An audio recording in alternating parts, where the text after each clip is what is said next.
Mm. Mm. Mm. Grabe. Ayan mga ka-very correct na, so tapos na yung niluto nating bibi pusit at yung pa-free nila na itong ating bulad na ito. Ayan, kung sa ano pa is laing. Ayan.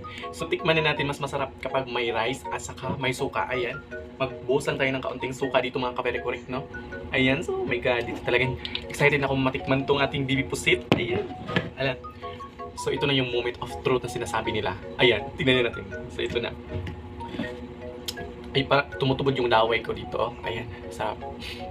Tikman natin na walang suka kung gaano siya kasarap kahit walang suka. So try natin. Grabe. Masarap siya, promise. Hindi siya yung mapait, yung matigas. Normal lang. Masarap. Super sarap. Try natin may suka.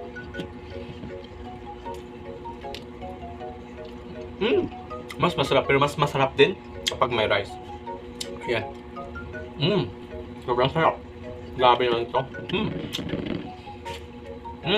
Sobrang sarap. Sarap kamayin din sa ito mga kaberikoy. Kaya mag-order na kayo. Tikman din natin itong ating pa-free nila. Kung maalat ba o hindi. Kasi sabi nila, baka maalat daw yung free. Kaya tikman natin. Ito yung moment of truth. Parang truth. So ayan, go na natin mga kaberikoy ito. Ito na natin to. Ito yung free nila ha. Tikman natin. Hindi siya maalat. Pram, hindi siya maalat. Talagang nakakagana ng kain.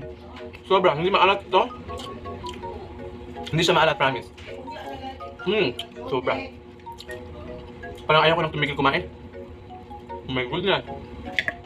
Napakasarap.